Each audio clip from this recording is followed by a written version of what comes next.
जब मैं घर से गुस्से में बड़बड़ाते हुए निकल आया था और बस स्टैंड की तरफ आगे बढ़ने लगा, मैं मन ही मन बड़बड़ा रहा था, पता नहीं कितने पैसे छुपा के रखे हैं, लेकिन मेरे लिए एक बाइक नहीं ले सकते। अब मैं यहाँ से चला जाऊँगा और तब तक वापस नहीं आऊँगा जब तक मैं खुद के पैसों से बाइक नहीं ले लेता। इतना सोच ही रहा था, तभी मेरे पैर में मुझे कुछ चुभने का एहसास हुआ। नीचे देखा तो समझ आया कि जल्दबाजी में पापा के जूते पहन आया हूँ। उन जूतों में कील उभरी हुई थी जो मेरे पैर में बार बार घाव किए जा रहे थे, लेकिन उस समय गुस्सा अधिक था तो मैं बड़बड़ाते हुए आगे बढ़ गया। एकाएक मुझे याद आया कि मैं पापा का पर्स भी साथ ले आया। मेरे खुरापाती दिमाग में एक ख्याल आया, क्यों ना आज पापा का पर्स चेक किया जाए, जिसे आज तक उन्होंने किसी को हाथ तक नहीं लगाने दिया था। पता नहीं कौन सा खजाना छुपा है इस पर्स में जो किसी को हाथ नहीं लगाने देते।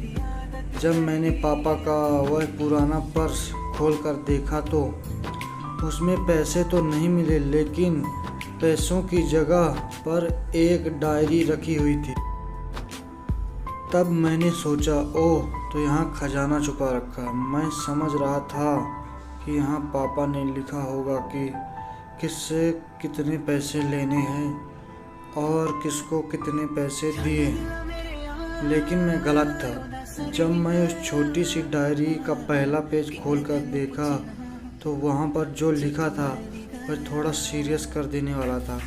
डायरी में जो लिखा था उसे पढ़ने के बाद मेरे चेहरे पर जो एक्सप्रेशन थे वो गायब हो चुके थे, क्योंकि डायरी में वैसा कुछ नहीं था जैसा मैं सोच रहा था। वहाँ पर उन पैसों का हिसाब लिखा हुआ था जो अलग अलग कामों के लिए अलग अलग लोगों से उधार लिए गए थे। उस लिस्ट में कंप्यूटर के नाम पर भी पैसे लिए गए थे। कुछ यूँ लिखा था, 50,000 बेटे के कंप्यूटर के लिए।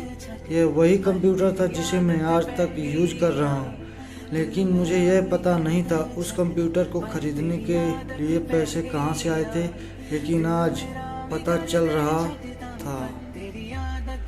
मुझे आज भी याद है जब मैंने पहली बार कैमरे के लिए जिद की थी, जो मेरे पापा ने मुझे 2 हफ्तों के बाद मेरे बर्थडे पर लाकर दिया था, जिसे देखकर मैं बहुत खुश हुआ था। और मुझे खुश देखकर मुझसे कहीं ज़्यादा अगर कोई खुश था तो वह थे पापा।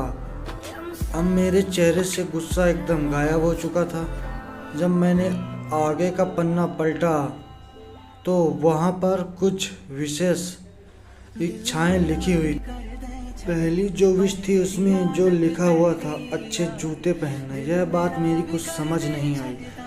तभी मेरा पाँव अचानक सड़क पर भरे हुए पानी पर जा पड़ा और तभी मेरे पाँव में कुछ गीलापन होने का एहसास हुआ।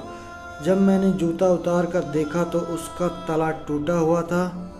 यह देखकर मुझे डायरी में तभी मुझे माँ पापा की कही बातें भी याद आ रही थी कि कैसे माँ जब कहा करती थी पापा से, अब तो जूते पुराने हो गए, नए ले लीजिए, तो पापा अक्सर यह कहकर टाल दिया करते थे, जूते अभी और चलेंगे, अभी कुछ दिन पहले ही तो लिए थे। मुझे आज समझ आ रहा था कि कितने दिन और चलेंगे। साथ ही साथ यह भी समझ आ रहा था कि पापा पर्स को क्यों छुपा कर रखते थे।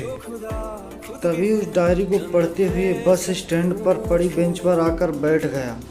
अब उस डायरी का आखिरी पन्ना बचा हुआ था। उस पन्ने को जब मैंने पलट कर देखा तो वहाँ कल की डेट लिखी हुई थी। तारीख के नीचे लिखा हुआ था 50,000 रुपये बाइक के लिए। बस इतना पढ़ा और दिमाग सन्न रह गया। अब मेरे मन में कोई शिकवा गिला नहीं बचा था, बस मेरी आंखों से आंसू चले जा रहे थे। मुझे आज तक नहीं पता तब मैं क्यों रोए जा रहा था। अब मैं जल्दी से घर की तरफ भागा, लेकिन जूतों की वह कील पाँव में अब तक घाव बनाने में कामयाब हो चुकी थी। मैंने जूतों को रास्ते में ही निकाल कर फेंक दिया और भागते लड़खड़ाते हुए घर जा पहुंचा। लेकिन पापा घर पर नहीं थे। मैं समझ गया वह कहाँ थे। मैं सीधा पास वाली बाइक एजेंसी की तरफ भागा। पता नहीं आज कहाँ से इतनी ताकत आ गई कि मैं भागते हुए थक नहीं रहा था, और वह भी बिना जूतों के नंगे पैर। जैसे तैसे मैं बाइक एजेंसी पर पहुंचा। पापा वहीं थे। मैंने पापा को दौड़कर गले लगा लिया और मेरी आंखों से आंसू रुकने का नाम ही नहीं लिए। पापा समझ नहीं पा रहे थे आखिर हो क्या रहा, मैं क्यों रो रहा हूँ। मैंने पापा से कहा, पापा मुझे मोटरसाइकिल नहीं चाहिए, आप अपने लिए जूते ले लीजिए।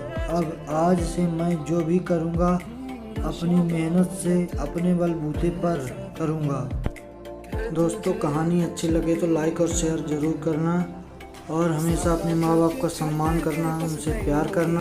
वो लोग बहुत खुशनसीब है जिनके माँ बाप हैं। इस दुनिया में ऐसे भी लोग होते हैं जिनके माँ बाप नहीं होते, इसलिए हमेशा अपने माँ बाप का सम्मान करना। जय हिंद दोस्तों।